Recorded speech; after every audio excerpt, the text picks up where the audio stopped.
ചെറിയൊരു ക്വസ്റ്റ്യൻ ആണ്, text ബുക്കിനകത്തുള്ള question ആണ്, എക്സാമിന് പ്രീവിയസ്ലി ആസ്ക്ഡ് ക്വസ്റ്റ്യൻ ആണ്. Okay, a sum of money doubles itself in 10 years. ഞാനൊരു തുക ഇൻവെസ്റ്റ് ചെയ്ത് കഴിഞ്ഞാൽ 10 വർഷം കൊണ്ട് അത് എന്തായിട്ട് മാറും? ഡബിൾ ആയിട്ട് മാറും എന്ന് പറഞ്ഞിട്ടുണ്ട്. ഓക്കെ, അങ്ങനെയാണെങ്കിൽ find the number of years it would triple itself. ഞാനൊരു തുക ഇൻവെസ്റ്റ് ചെയ്ത് കഴിഞ്ഞാൽ അതിന് 3 ഇരട്ടിയായിട്ട് മാറാൻ വേണ്ടി എത്ര വർഷം എടുക്കും എന്നുള്ളതാണ് ക്വസ്റ്റ്യൻ. ഓക്കെ, രണ്ട് രീതിയിൽ ചെയ്യാൻ പറ്റും. ഒന്നെങ്കിൽ നമുക്ക് ഷോർട്ട് കട്ട് യൂസ് ചെയ്യാം, അല്ലെങ്കിൽ നമുക്ക് ലോജിക്ക് വെച്ച് ഒരു ഇക്വേഷനെയും സഹായമില്ലാതെ തന്നെ ചെയ്യാൻ പറ്റും. ഓക്കെ, സോ ഞാൻ ആദ്യം ജസ്റ്റ് അതിൻ്റെ ഒരു ബേസ് വെച്ച് പറഞ്ഞു തരാം. അതായത് ഇപ്പോൾ ഞാനൊരു തുക ഇൻവെസ്റ്റ് ചെയ്ത് കഴിഞ്ഞാൽ എക്സ് എന്ന് പറയുന്ന ഒരു തുകയാണ് ഞാൻ ഇൻവെസ്റ്റ് ചെയ്യുന്നത് എന്ന് വിചാരിക്കും. എത്രയോ ആയിക്കോട്ടെ, എമൗണ്ട് നമ്മളോട് പറഞ്ഞിട്ടില്ല, പ്രിൻസിപ്പിൾ നമ്മളോട് പറഞ്ഞിട്ടില്ല. സോ ഞാൻ ജസ്റ്റ് എക്സ് ആയിട്ട് കൺസിഡർ ചെയ്തു പ്രിൻസിപ്പിളിനെ. അത് അതിൻ്റെ ഇരട്ടിയായിട്ട് മാറും. എക്സിൻ്റെ ഇരട്ടി എന്ന് പറയുമ്പോൾ 2x ആയിട്ട് മാറും അല്ലേ? എക്സ് എന്ന് പറയുന്ന ഒരു തുക അതിൻ്റെ ഇരട്ടിയായിട്ട് മാറും. അതിന് എത്ര വർഷം എടുക്കുമെന്നാണ് പറഞ്ഞത്? 10 വർഷം. ഒരു തുക അതിൻ്റെ ഇരട്ടിയാവുക എന്ന് പറയുമ്പോൾ എക്സിൻ്റെ കൂടെ വീണ്ടും ഒരു എക്സ് വരണം അല്ലേ? അപ്പം എക്സ് പ്ലസ് എക്സ്, അതല്ലേ 2x എന്ന് പറയുന്നത്. അപ്പോൾ എക്സ് എന്ന് പറയുന്നത് പ്രിൻസിപ്പൾ, അതിൻ്റെ കൂടെ വീണ്ടും ഒരു എക്സ് വരിക എന്ന് പറയുമ്പോൾ ഈ എക്സ് എന്ന് പറയുന്നത് ഇൻട്രസ്റ്റ് ആയിരിക്കും ആണല്ലോ. അപ്പം എക്സ് എന്ന് പറയുന്ന ഒരു തുക ഇൻട്രസ്റ്റ് ആയിട്ട് കിട്ടാൻ വേണ്ടി എനിക്ക് 10 വർഷം എടുത്തു. ഓക്കെ, അങ്ങനെ ഞാൻ നോക്കുമ്പം ഈ 2xൻ്റെ കൂടെ വീണ്ടും ഒരു എക്സ് വരണ്ടേ അല്ലേ? ഈ 2xൻ്റെ കൂടെ വീണ്ടും ഒരു പ്ലസ് എക്സ് വരുമ്പോഴാണ് അത് എന്തായിട്ട് മാറുന്നത്?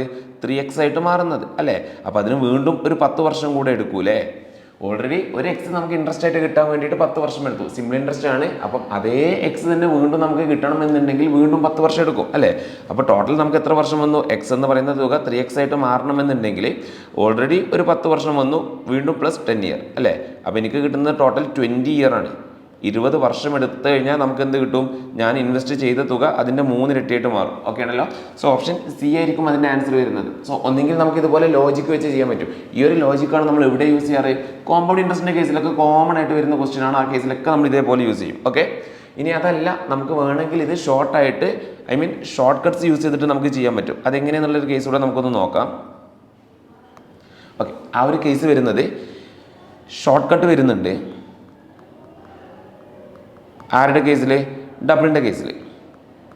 എന്താ ഡബിളിൻ്റെ കേസിൽ ഷോർട്ട് കട്ട് വരുന്നത്?